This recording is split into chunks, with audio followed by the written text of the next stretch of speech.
Praise the Lord. Purihin ang Panginoon sa lahat po ng makalangit na awitin. Ngayon naman po ay pakinggan natin ang mga salita ng Panginoon na inihanda po sa atin sa umagang ito. At tunay nga na ang salita lamang po ng Diyos ang makapagpapabago sa anumang sitwasyon ng buhay ng bawat isa po sa atin.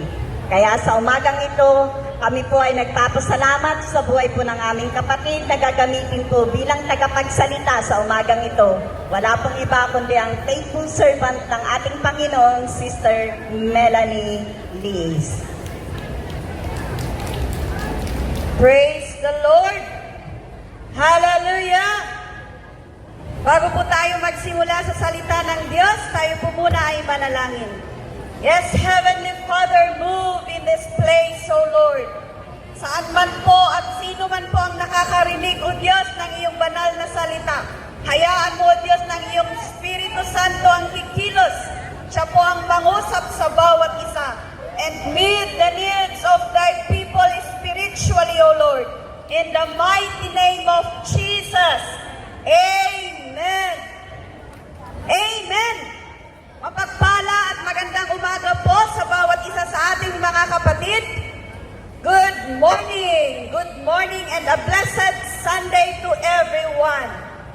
Ayan po, ang pag-uusapan po natin ngayon ay walang iba po kundi ang buhay na salita ng Diyos.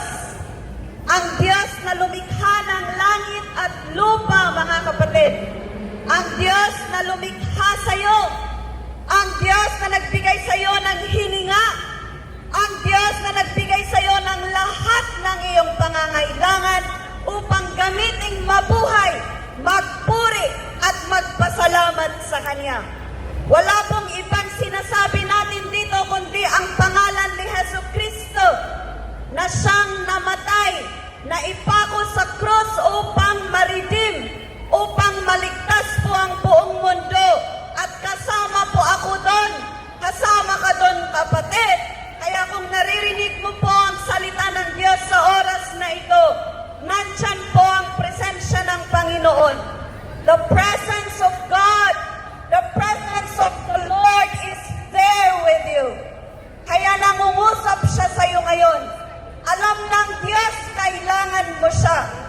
Alam ng Diyos na siya lamang ang makakapagbigay ng tunay na kapahingahan, tunay na comfort, tunay na healing sa buhay mo. Ano mang klaseng healing ang kailangan mo, kapatid? Healing physically, healing emotionally, healing even in your spiritual. God knows, the Lord knows that you need Him right now. Kaya kung kinakausap ka ng Diyos, nangungusap ang Diyos sa iyo mismo ngayon, huwag mo pong isara ang iyong puso. Huwag mo pong isara ang iyong mga tenga. Pagkos papasukin mo siya. Hayaan mo lang siya, kapatid. Let the power of the Holy Spirit speak to you right now because the Lord knows that you need Him. In the book of 1 Thessalonians, chapter 5, verse 23, my God Himself, the God of peace, ang Diyos ng kapayapaan, ang Diyos ng katahimikan, sanctify you through and through. Gusto niya po na malinisan tayong lahat. Gusto niya po na lahat tayo ay mararanasan at maramdaman ang Kanyang kapangyarihan na siyang kikilos sa buhay natin.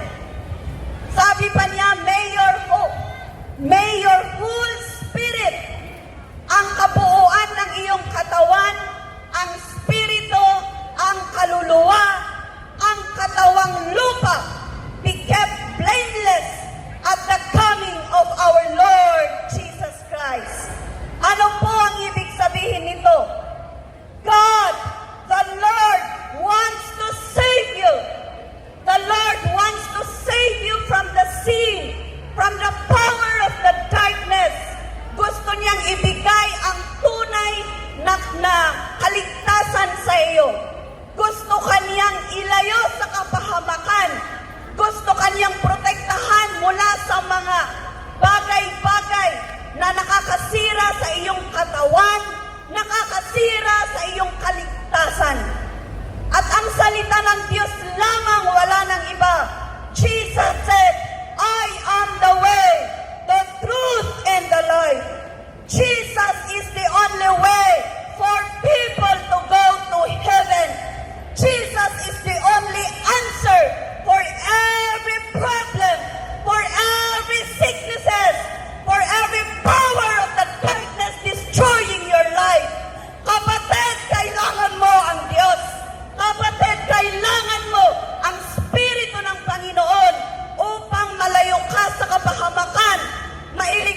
natin.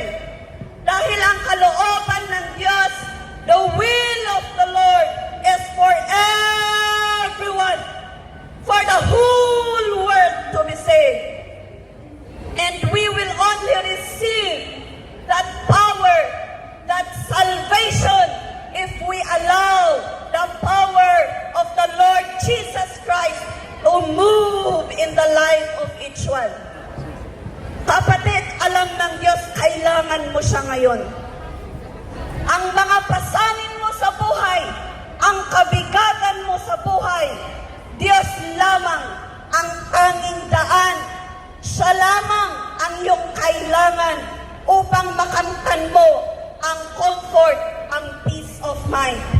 Kung may problema ka ngayon, kapatid, problema sa pamilya, problema mo kahit anong klaseng problema, just come and believe in the Son, the Lord Jesus Christ. Give your life. Just give unto Him your problems, your sicknesses, and everything na akala mo hindi mo kayang mag-isa. Nandito ang Diyos. Nandyan ang Diyos. Hinihintay ka lang na ibigay sa Kanya, isurrender sa Kanya, dahil siya lamang ang makakapagbigay, makakatugon ng kailangan mo. Wag po na, let's just keep our eyes, our heart. Nangungusap sa iyo ngayon ang Diyos, kapatid. Kung kailangan mong maipanalangin, if you want to be prayed for, the Lord is inviting you. Hindi po tao ang magpapagaling sa iyo. Hindi po ang relihiyon ang magpapagaling sa iyo. But only the power of the name of the Lord Jesus Christ. Ginagamit niya lamang po ang mga kapatiran, ang mga mananampalataya, upang sa ganon ay maibigay sa inyo o ipanalangin kayo at ibigay yang to pray for you, to pray for everyone. Amen? Kaya mga kapatid, God knows what you need. Alam ng Diyos, ang ating Diyos po, ang kataas-taasang ruler or authority of our life. Ang Diyos po natin ay makapangyarihan sa lahat. Ang Diyos po nating buhay, siya po ay nandyan sa kahit saang sulok sa Hong Kong o sa buong mundo. Nandyan po siya. Ang ating Diyos na buhay, siya lamang po, all-knowing. Alam niya ang pinagdaraanan mo. Alam niya ang kailangan mo. Alam niya kung ano ang pagdaraanan mo sa susunod na araw. At siya lamang ang makakapag-direct sa'yo, makakapag-guide sa'yo upang patuloy ang buhay mo na baluktot ay maituwid.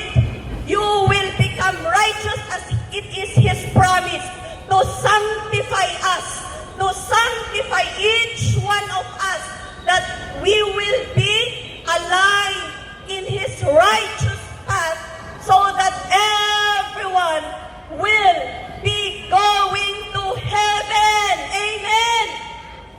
God wants every one of us to be saved. Kaya kapatid, kung naririnig mo po ito, alam po ng Diyos na kailangan mo siya ngayon. We all need Jesus in our life. We need His power. We need His presence. And we need Him to rule us. Nang sa ganun po, ay walang hahantong sa habang buhay na suffering or kapahamakan. Bagkus ang bawat isa ay makamtan ang habang buhay o ang buhay na walang hanggang. Amen? Kaya yan po mga kapatid. We are inviting each one of you. And we are so much privileged to pray for you. Nangungusap po ang Diyos sa iyo, kapatid, ngayon. Don't hesitate po. Let us not reject.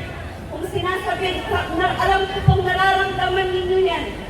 The power of the Holy Spirit is in you, allowing you to come in the presence of the Lord, that you might feel His love, His comfort in your life. Amen. Hallelujah. Huwag ka pong mahiya, kapatid. Ang Diyos lamang po. Ang Diyos lamang po ang tanging daan upang maramdaman mo siya. Kung may mga kapamilya po tayo na nangangailangan ng prayer, then let's just come in God's presence. Represent your family. Represent your loved ones. Represent whoever na kilala mo, alam mo na nangangailangan po ng panalangin. And our leaders will pray for you. Hallelujah. Thank you, Lord.